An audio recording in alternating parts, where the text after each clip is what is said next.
Once a man has tasted freedom, he will never be content to be a slave. That is why I believe that this frightfulness we see everywhere today is only temporary. Tomorrow will be better, for as long as America keeps alive the ideals of freedom and a better life, all men will want to be free and share our way of life. I thank God and America for the right to live and raise my family under the flag of tolerance, democracy, and freedom.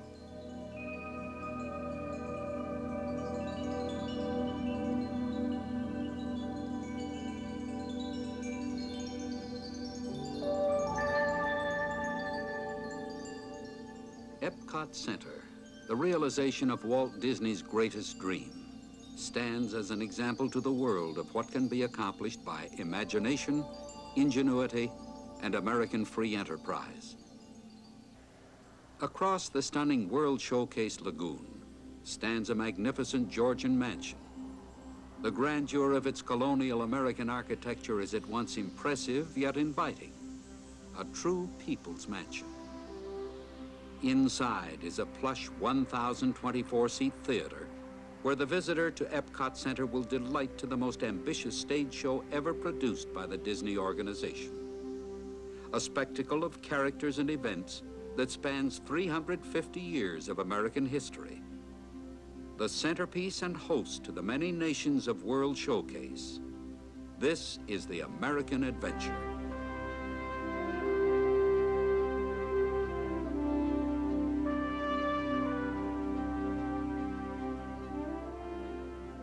This beautiful structure and the incredible show it houses are the result of years of hard work, determination, and courage on the part of literally hundreds of people.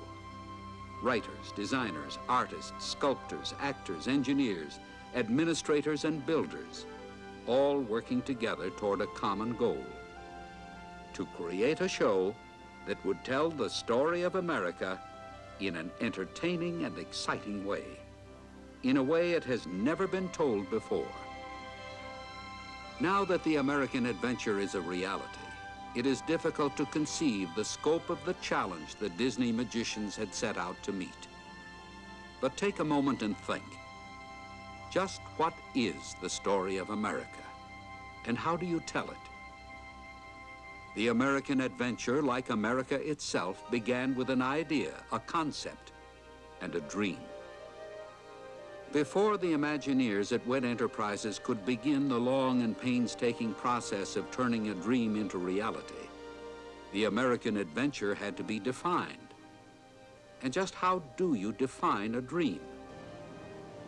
The show as it's being constructed and produced right now is the result of 6 other failures, including one by myself.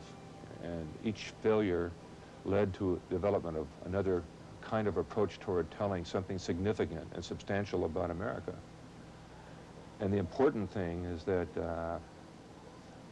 we are making theatrical breakthroughs in terms of our method of presentation by taking the largest rear projected screen that's ever been done, combining that with mid-ground dimensional sets, as you saw, and foreground audio animatronics figures to create a complete theatrical environment that actually changes before your eyes.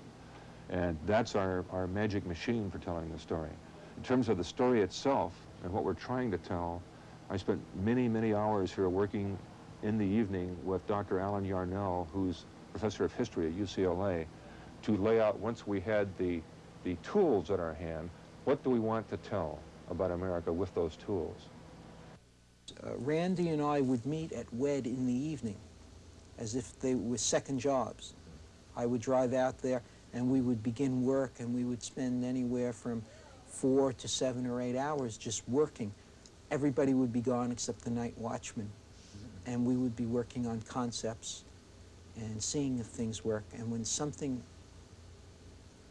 we thought we had a mesh, we would simply know it.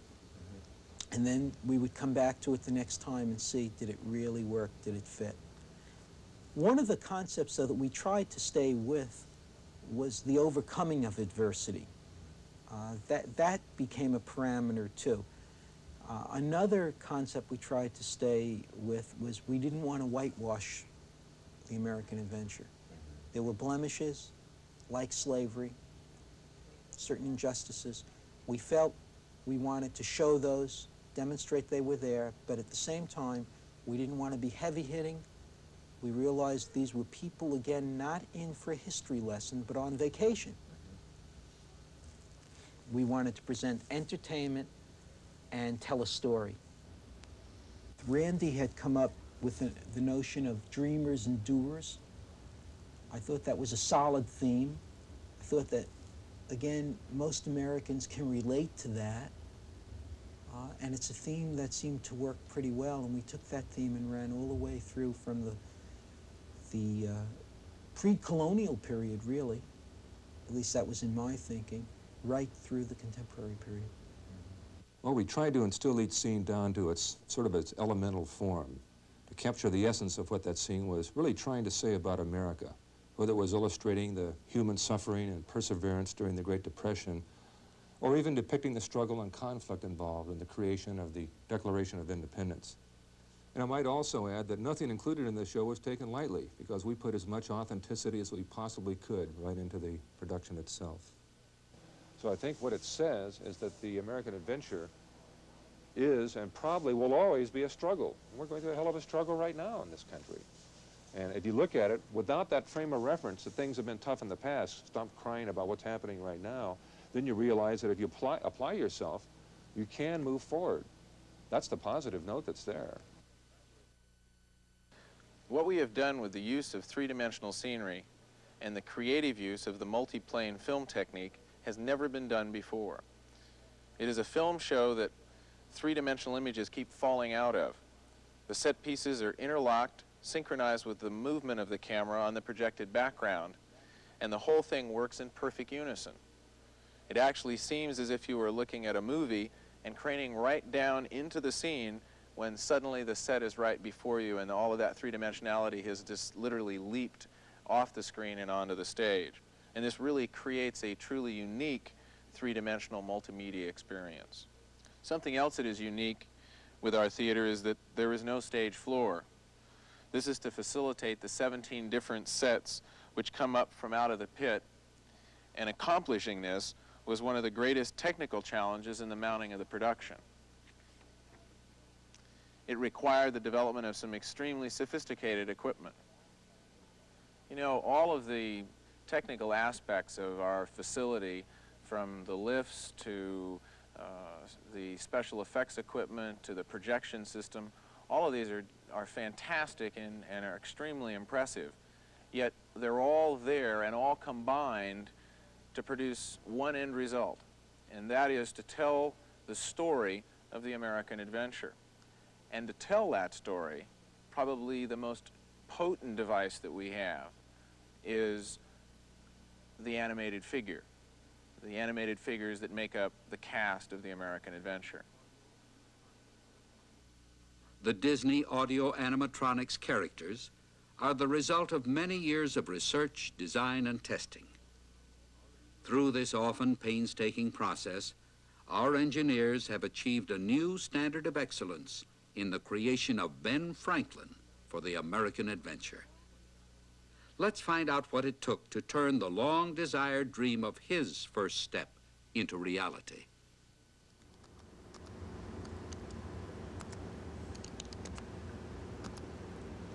Ben Franklin is the most complex animated figure ever built.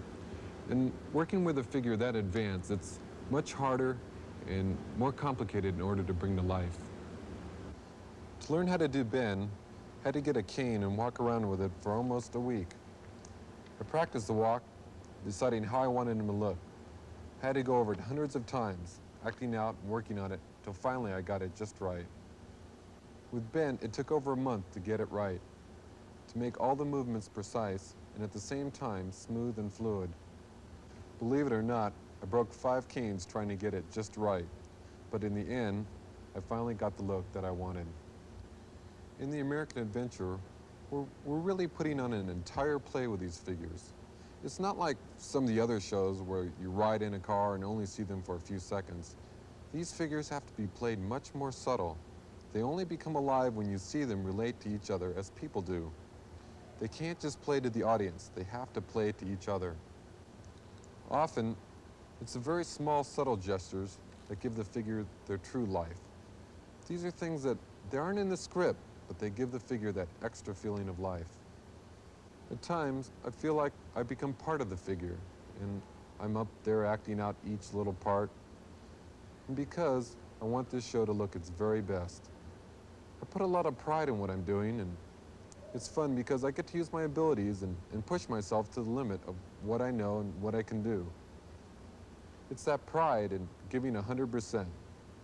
Well, that's what makes it all work. As with any theatrical production, while the cast is rehearsing the show, in our case that meant being designed, built, and animated, there are many people hard at work designing the physical aspects of the show. Sets, costumes, music, film, and special effects all work to create the illusion of reality. To do this, they must not only look right, they must feel right. We didn't want the feel of contemporary illustrations with the paintings used in the show, so we designed them to have a feeling of the actual paintings of the time period involved. They were all designed to relate to the dialogue and help create the particular mood that was needed.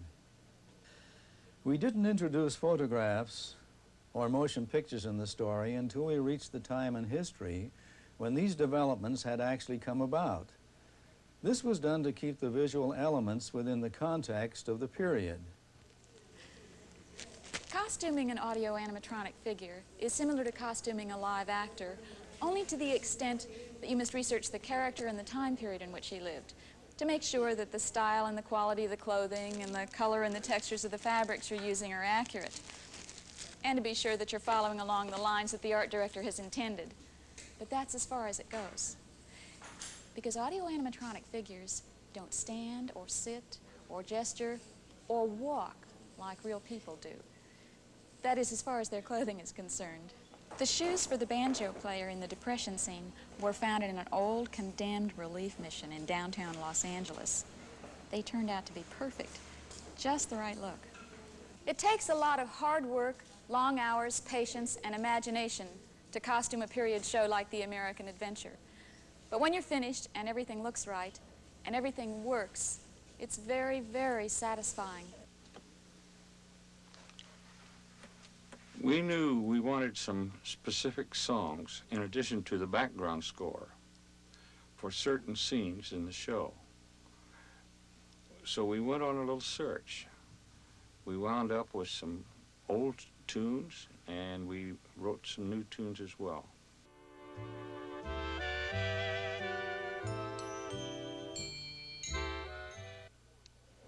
All the music on the American Adventure was performed by the Philadelphia Symphony Orchestra, and then here at WED, mixed down to 3 or 5 channel sound. A mix like this gives the audience a sense of presence, like being at a live performance. For all the sound on the American Adventure, we use digital recording techniques and digital editing equipment. When you've been working on a show this long, and it still grabs you, you know you've got a really terrific show. And I feel very proud to have been a part of it. When designing a dream, it must be assumed that anything is possible. Yet there comes a time in the evolution of that dream where the impossible must be made real. It must be done accurately and inconspicuously, so as not to draw attention to itself and distract from the story. Success at this is a Disney hallmark, and it is achieved by some very special doers. Okay. Alrighty. See ya. Bye-bye. Bye. As project manager of American Adventure, it's my responsibility to pull together approximately 100 different disciplines, 500 different people, so that everybody's working toward one common goal. It is ultimately important to make sure that the right hand knows what the left hand is doing. That is achieved totally by communication, making sure that one person is communicating his changes to another person or her changes to another person. There is a lot of coordination, there's a lot of compromise, and there is a lot of communication. What I really am, I guess, is the hub of a huge wheel, trying to pull together all the people in these different disciplines into one cohesive effort. And I'm not the boss of any of them. My job doesn't work that way. It works by cooperation. That's how the problems get solved. From the concept to the story to the creation of the show elements, the dream of the American adventure evolves by the meticulous researching and layering on of realistic details that will eventually give it life. From the moment this process began, other WED Imagineers were working to design and build a structure for the show to live in. In this case, it turned out to be America's Dream House. We wanted to create something of visual interest that would draw the guest into World Showcase and toward the American adventure. We needed a castle. Its scale was determined from the view you see from 1,200 feet across the lagoon. If it was too big, it would dwarf its neighbors, Japan and Italy. When you look at the American adventure, you are really seeing a 3-story building that looks like a 2-story building. I insisted on real materials, real brick, real slate on the roof, copper, and I even insisted on a real marble floor in the main hall. But a successful project involves compromises. So I compromised on several items, but only where the imitation material would not detract from the excellence we were trying to achieve. I didn't compromise on the brick, however. There are 110,000 of these hand-formed bricks on the 3 sides of the building that is exposed to the public. When you believe in something, you must believe in it 100%. I believe in designing and building a structure like the American adventure. The important items are quality, integrity of materials, and the use thereof. This is, besides the technical expertise, what is important. If you present excellence, people will know it. They will recognize excellence and appreciate it. Disney is proud to present the American Adventure with the co-sponsorship of American Express and Coca-Cola. They share in our hope that this show will reinforce our pride in our heritage and history and be an inspiration to all who view it. America, keep on flying now. Keep your spirit free, facing new frontiers.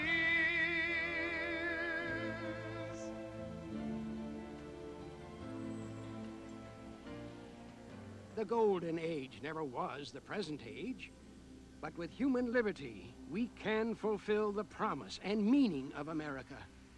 To everyone a chance, believed Thomas Wolfe. To all people, regardless of their birth, the right to live, to work, to be themselves, and to become whatever their visions can combine to make them. This is the promise of America.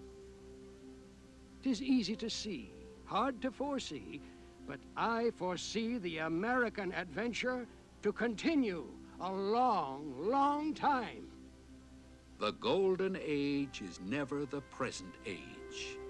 What Ben Franklin is saying, what the show is saying, is that every age has the potential of becoming the golden age.